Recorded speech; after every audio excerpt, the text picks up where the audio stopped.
প্রতিদিন আপনারা আসেন, বসে থাকেন গেটের সামনে, ঠিক আছে, প্রতিদিন আমিও আমার এরকমই কাজই করব, চলুক, কতদিন চলে? কি মনে করেছেন কি দেশটা কি আপনাদের একলার পৈতৃক সম্পত্তি হয়ে গেছে আওয়ামী লীগের?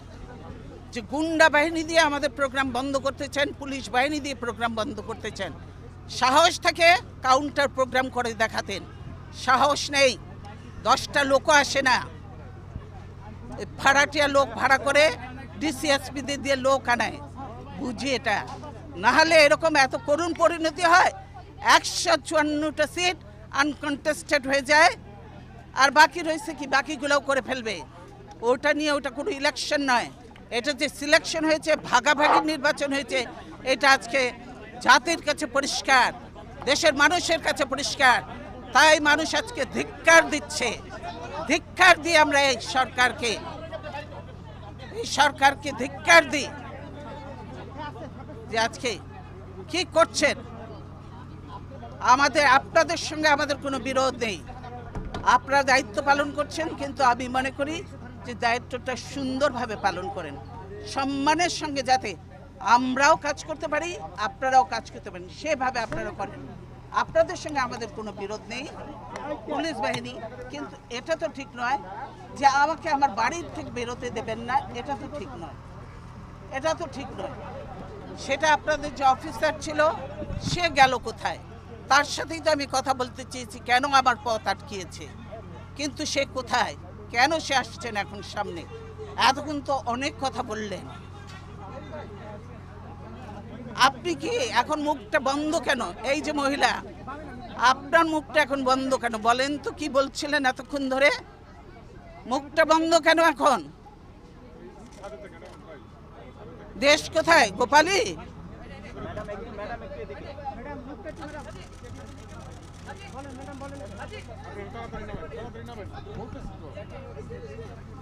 গোপালগঞ্জ জেলার নামই বদলে যাবে, বুঝছেন? গোপালগঞ্জ আর থাকবে না। আল্লাহর গজব পড়বে আপনারা যা শুরু করে দিয়েছেন। কতগুলো আলেমকে হত্যা করেছেন, এতিমকে হত্যা করেছেন, কতগুলো বিডিআর অফিসারকে হত্যা করেছেন। সেদিন কি কোথায় ছিল হাসিনা? সেদিন হাসিনা কোথায় ছিল? এতগুলো অফিসারকে মারলো, 57 জন অফিসারকে হত্যা করলো, সেদিন হাসিনার এই ফোর্স কোথায় ছিল? কেন সে ফোর্স পাঠায় নাই? আসলে সে নিজেই জড়িত ছিল এই হত্যাকাণ্ডের সঙ্গে, সেজন্যই আজকে তো এমন অনেক আননোন চেহারা দেখা যায় যাদেরকে চেনা যায় না যে তারা আসলেই বাংলাদেশি কিনা। বাংলাদেশের আজকে যে কর্মসূচি ছিল, আপনারা যদি দেশকে ভালোবাসতেন তাহলে আজকে ছিল আমাদের সার্বভৌমত্ব রক্ষা এবং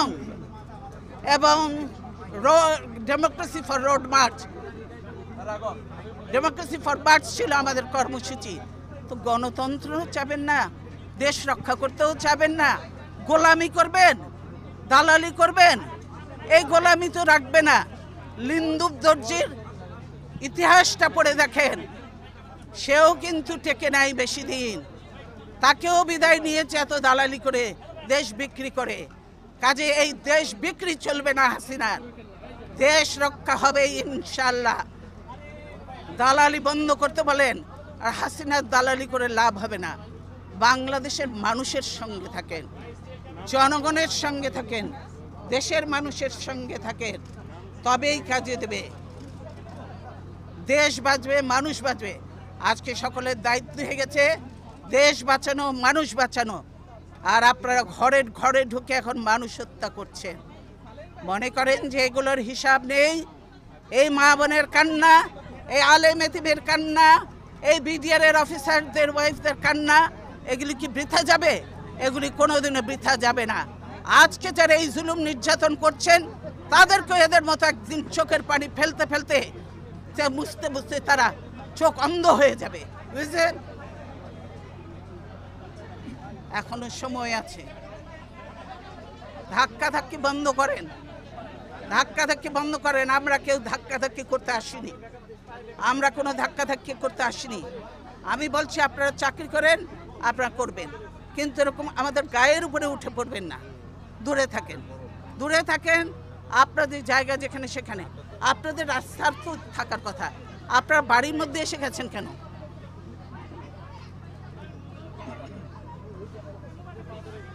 কি আপনাদের মেয়েরা তো ঝগড়া করে কেন? হ্যাঁ মেয়েরা চুপ করো। কয়দিনের চাকরি হয়েছে যে এত কথা বলো?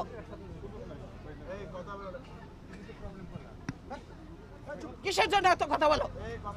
চুপ থাকো, বেয়াদব কোথাকার।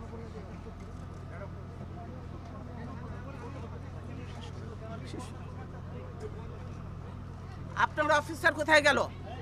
আসলো না? তাকে বলবেন আমার সঙ্গে দেখা করতে, আমি তার সঙ্গে কথা বলতে চাই। বুঝেছেন কি বোঝেননি কথাটা? এইটা তো বাংলা ভাষা নাকি অন্য কোনো ভাষায় বলতে হবে আপনাদেরকে? বুঝেছেন? সেই অফিসার কোথায়? তাকে বলেন আমার সঙ্গে দেখা করবে।